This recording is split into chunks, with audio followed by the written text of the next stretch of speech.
Hello everyone, this is Ved. I hope you guys are doing great. So guys, I am your physics teacher. You can attend my lectures on Unacademy app as well as on YouTube. So guys, इस channel की जो हम बात कर रहे हैं अनरेवल NEET, तो basically ये चैनल आपके प्रीवियस ईयर नीट क्वेश्चंस के लिए डेडिकेटेड है।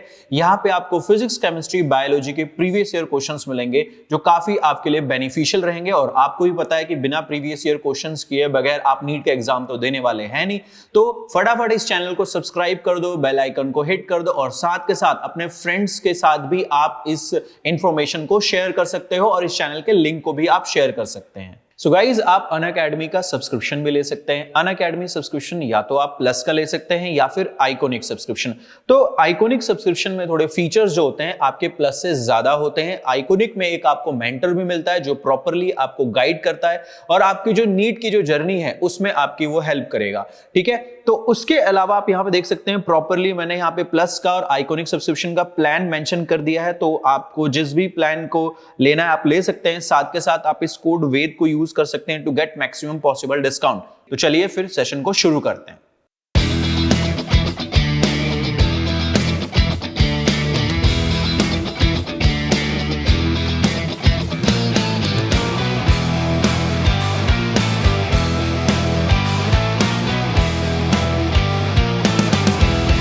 So guys, आज का हमारा फर्स्ट क्वेश्चन है, when A uranium isotope this is bombarded with A neutron it generates krypton and 3 neutrons.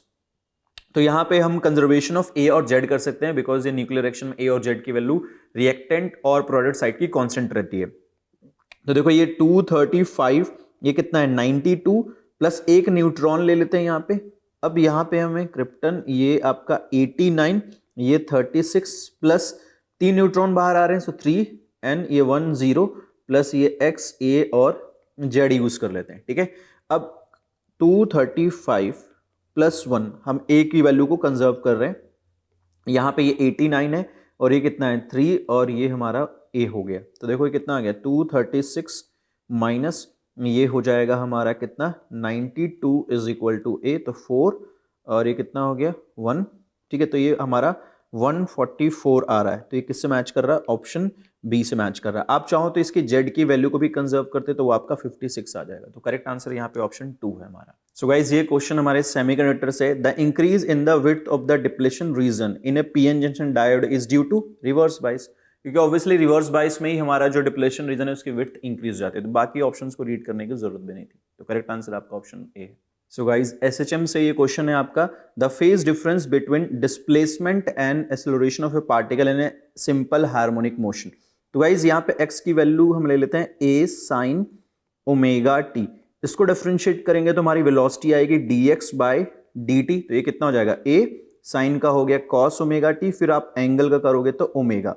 तो वेलोसिटी जो है हमारा यहाँ पे क्या आ गया, ये वेलोसिटी आ गई हमारी A omega cos omega t velocity. अब v को भी डिफरेंशिएट कर लेंगे तो हमारा a आ जाएगा। तो डिफरेंशिएट करते हैं तो देखो ये a ओमेगा कॉस का क्या होगा माइनस साइन ओमेगा टी, फिर हम एंगल को करते हैं तो ओमेगा। तो ये कितना आ जाएगा a omega square sine omega T और इसमें यहाँ पे आपका नेगेटिव साइन भी है। ठीक है, अब हमें क्या करना है, इसके फेज को एक्स वाले फेज से कंपेयर करना है। लेकिन गाइस कंपैरिजन तभी होता है जब ये दोनों साइन में हो और दोनों साइन में हो या फिर दोनों कॉस में और दोनों का या तो दोनों पॉजिटिव होने चाहिए नेगेटिव, बट ये हमारा पॉजिटिव है नेगेटिव, तो इस नेगेटिव को हमें रिमूव करना पड़ेगा। तो मैं इसे क्या लिख रहा हूं ए ओमेगा स्क्वायर, इसको मैं साइन 180 प्लस थीटा लिख लेता हूं बिकॉज साइन 180 प्लस थीटा करूंगा तो मेरे थर्ड क्वाड्रेंट में जाएगा, वहां ये नेगेटिव होता है। अब आप इस वाले को कंपेयर करो तो दोनों में कितने का फेज डिफरेंस दिख रहा है आपको, पाई का, मतलब 180 degree. So correct answer is option 2 here. An iron rod of this, guys इसकी काय की वैल्यू है वो गिवन है यहाँ पे आपको। ठीक है, subjected to a magnetizing field of 1200 ampere per metre. ठीक है, the permeability of the material, तो वो आपसे मटेरियल की परमिएबिलिटी पूछ रहा है। तो सबसे पहले यहाँ पे काय की वैल्यू जो है वो लिख देते हैं 599। यहाँ पे रिलेटिव परमिएबिलिटी निकालते हैं, वो क्या होता है 1 प्लस काई। तो इसकी वैल्यू कितनी आ जाएगी 1 प्लस 599, ये 600 है। ठीक है, अब हमें फाइंड आउट करना है कि परमिएबिलिटी क्या है, तो म्यू की वैल्यू को म्यू नॉट म्यू आर से मल्टीप्लाई कर देते हैं। तो ये कितना होता है 4 pi into 10 raise to power -7 into 600। तो ये कितना हो जाएगा 24 पाई 00 10 रेज टू पावर -7, ये हो गया 24 पाई, ये 10 रेज टू पावर कितना आ जाएगा, यहाँ पे आ जाएगा -5।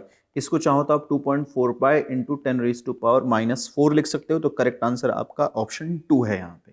सो गाइज इस क्वेश्चन में देखते हैं क्या कैलकुलेट करना है। The quantities of heat required to raise the temperature of two solid copper sphere of radii R1 and R2, और R1 की वैल्यू है 1.5 times of R2 through 1 kelvin are in the ratio. तो यार हमें कितने heat की requirement है ये पूछ रहा है। तो यार Q इज इक्वल टू क्या होगा हमारा, MS डेल T है। ये बताओ दोनों के दोनों कॉपर है, ठीक है, तो S की वैल्यू तो दोनों के लिए सेम रहेगा क्योंकि ये तो मटेरियल पर डिपेंड करता है, और चेंज इन टेम्परेचर भी दोनों के लिए सेम है।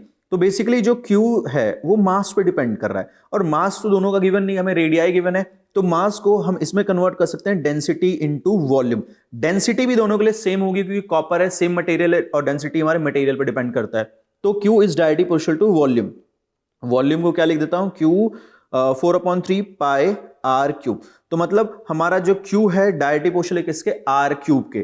तो कर दो Q1 bye Q2 is equal to क्या होगा, R1 bye R2 raise to power 3, और R1 जो है 1.5 टाइम्स है R2 के, तो ये कितना आ गया 1.5 R2 डिवाइड कर दो R2 ये होल स्क्वायर, तो ये कैंसिल हो गया। तो गाइस 1.5 को मैं क्या लिख सकता हूं, इसको मैं 15/10 लिख देता हूं, इसका क्यूब है ये, ठीक है, क्यूब है।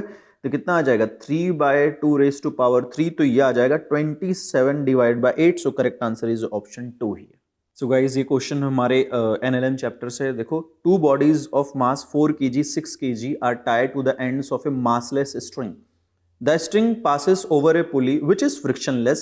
The acceleration of the system in terms of acceleration due to gravity. तो यार इसका तो हमारे पास डायरेक्ट फॉर्मूला होता है ना, जब भी ऐसा सिस्टम दिया हो तो इसको m2 minus m1 divide by m1 plus m2 into g कर देते हैं। तो m2 की value 6 minus 4 divide by 6 plus 4 into g कर देते हैं। तो कितना आ जाएगा, ये आएगा 2/10 इंटू जी, ये सिंपली g/5 आ गया। तो करेक्ट आंसर आपका ऑप्शन यहाँ पे 4 होगा। सो गाइज इस क्वेश्चन में डायरेक्ट आपको फॉर्मूला पूछा हुआ है मीन फ्री पाथ का। The mean free path for a gas with molecular diameter d and number density n can be expressed. तो गाइज ये तो डायरेक्ट आपका फॉर्मूला है 1/2 root pi N D square. तो ये आपका आंसर होगा यहाँ पे। सो गाइज ये क्वेश्चन हमारे डायपोल का है। A short electric dipole moment of this, the electric potential due to dipole at a point at a distance of 0.6 meter from the center of the dipole situated on a line making an angle of 60 degree with the dipole। तो guys formula based question है direct, अगर आपको ध्यान हो तो क्या होता है kp cos theta divide by r square. बस डेटा पुट करो, k की वैल्यू भी आपको क्वेश्चन में गिवन है 9 into 10 raise to power 9, p की value 16 into 10 raise to power -9, cos यहाँ पे क्या लिख दें 60 क्योंकि 60 डिग्री बना रहा है वो, और r कितना 0.6 मीटर बोला है, तो 0.6 का आप स्क्वायर कर देना, सॉल्व करोगे आपका आंसर 200 वोल्ट आ जाएगा। सो गाइस सिंपल सा आपका एक क्वेश्चन है यूनिट्स एंड मेजरमेंट का। आपको स्ट्रेस का डायमेंशन पूछा है। स्ट्रेस क्या है आपका, force per unit area. Force का डायमेंशन याद होगा आपको ml/t-2 और नीचे एरिया का L स्क्वायर। तो ये सॉल्व करने पे आ रहा होगा आपका ml-1 t-2। So you must be getting here option 3। So guys, the energy required to break one bond in DNA is this. This value in electron volt. तो guys joule में दिया हुआ हमें इलेक्ट्रॉन वोल्ट में convert करना है। यार 1 electron volt is equal to क्या लिख दूं 1.6 10 रेज टू पावर -19 जूल। तो 1 जूल इज इक्वल टू क्या होगा 1/1.6 into 10 raise to power -19 electron volt. तो ये आपको 10 रेज टू पावर -20 जूल दिया है ना। तो बस यार इसको आपने क्या करना है, इसको आपने डिवाइड करना था 1.6 इंटू 10 रेज टू पावर -19 से, आपका आंसर इलेक्ट्रॉन वोल्ट में आ जाता और ये आंसर यहाँ पे 0.06 होगा। सो गाइज ये क्वेश्चन हमारे वेव्स वाले चैप्टर से। In a guitar 2 strings A and B made of same material are slightly out of tune and produces beats of frequency 6 hertz. When tension in B is slightly decreased, the beat frequency increases to 7 Hz. If the frequency of A is this, then what is the original frequency of B? यार ये बताओ A है B है, A का frequency हमें question में given है कितना 530 हर्ट्ज, B का आइडिया नहीं है तो इसको FB यहाँ पे स्टार मार्क कर देते हैं। कितना बीट प्रोड्यूस कर रहा है, ये 6 हर्ट्ज प्रोड्यूस कर रहा है। सेकंड में हमने फ्रीक्वेंसी डिक्रीज जाएगी क्योंकि हम बी वाले का टेंशन डिक्रीज कर रहे हैं, तो यहां पे जो बी है फ्रीक्वेंसी डिक्रीज करेगी होगी।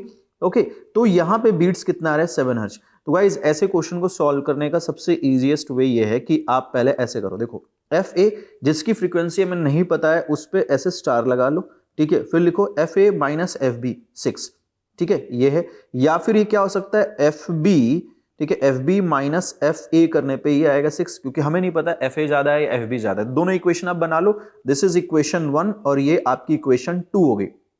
नेक्स्ट यहां पे क्या करना है, आप ये बताओ बी वाली फ्रीक्वेंसी डिक्रीज कर रही है, तो यहां पे अगर फ्रीक्वेंसी ये डिक्रीज करेगी तो नंबर ऑफ बीट्स बढ़ जाएंगे, 6 से ज्यादा आएंगे। यहां पे अगर बी वाली फ्रीक्वेंसी डिक्रीज करोगे तो नंबर ऑफ बीट्स कम आने चाहिए 6 से, लेकिन यहां पे नंबर ऑफ बीट्स 7 आ रहे हैं, तो दोनों में से कौन सी इक्वेशन यूज हुई होगी, ये वाला, क्योंकि यहां पे नंबर ऑफ बीट्स 6 से ज्यादा आएंगे, तो we have to use the first equation. So F A minus F B star is equal to क्या होगा 6, और एफ ए की वैल्यू कितना है 530 minus F B is equal to 6, तो एफ बी की वैल्यू कितनी आ रही है 524 आ रहा है, तो यहां पे करेक्ट आंसर हमारा ऑप्शन 3 है। सो गाइज ये आपका colour code of resistance is given below and we have to find out the resistance and tolerance. Okay, तो येलो की जो पोजीशन होती है 4, वॉयलेट की 7, ब्राउन की 1 और गोल्ड का टॉलरेंस कितना होता है ±5%। तो यहां पे फर्स्ट 2 डिजिट्स तो आपके ऐसे यूज होंगे, जो थर्ड होता है वो 10 का मल्टीपल होता है और ये ±5%, तो कितना आ गया 470 ±5%। सो करेक्ट आंसर इज ऑप्शन 1 है। सो गाइज यहां पे आप देख सकते हैं the Brewster's angle IB for an interference. आप ये बताओ कि यहां पे आपका म्यू का जो वैल्यू होता है किसके बराबर होता है 10 IB, ये ब्रूस्टर एंगल होता है हमारा। And we also know that कि जो म्यू की वैल्यू है वो आपका 1 से ज्यादा है और इन्फिनिटी से कम, यही होता है। तो अगर मैं इस म्यू को रिप्लेस कर दूं 10 IB से, तो ये आपका ऐसे कुछ होगा। अब मैं इसको क्या लिख सकता हूं 10 इनवर्स 1 और यहां पे IB रह जाएगा, और इसको मैं 10 इनवर्स इन्फिनिटी लिख देता हूं। तो यार 10 इनवर्स 1 कितने 45 डिग्री पे होता है, ये आपका IB, और 10 इनवर्स इन्फिनिटी क्या है, दिस वन इज 90। तो गाइज आपका करेक्ट आंसर क्या होगा, ऑप्शन 4 होगा यहाँ पे। सो गाइज कैपेसिटर का क्वेश्चन है, the capacitance of a parallel plate capacitor with air as a medium is this. तो C is equal to 6 mu F है। Okay, with the introduction of dielectric medium the capacitance becomes 30। तो C dash की value कितना है 30 mu F। यार हमें पता है कि जब डाइलेक्ट्रिक डाल देते हैं तो कैपेसिटेंस कितना हो जाता है K टाइम्स हो जाता है, तो K इंटू C, K 30 है, ये K हो गया 6, तो K की वैल्यू कितना आ रहा है 5 mu 5 आ गया हमारा, ठीक है। तो K की वैल्यू हमारे पास कितनी आ गई, यहाँ पे 5 आ गई, चलो ठीक है। अब हमें क्या फाइंड आउट करने बोला है, the permittivity of the medium. तो डाइलेक्ट्रिक कांस्टेंट होता क्या है epsilon divide by epsilon not, ये मीडियम की परमिटिविटी है, ठीक है। इसी को हमें कैलकुलेट करना है, तो ये K times of epsilon not, तो ये 5, ये हो गया 8.85 10⁻⁻12। तो सॉल्व करोगे तो आपका इससे मैच कर जाएगा 0.44 10⁻⁻10।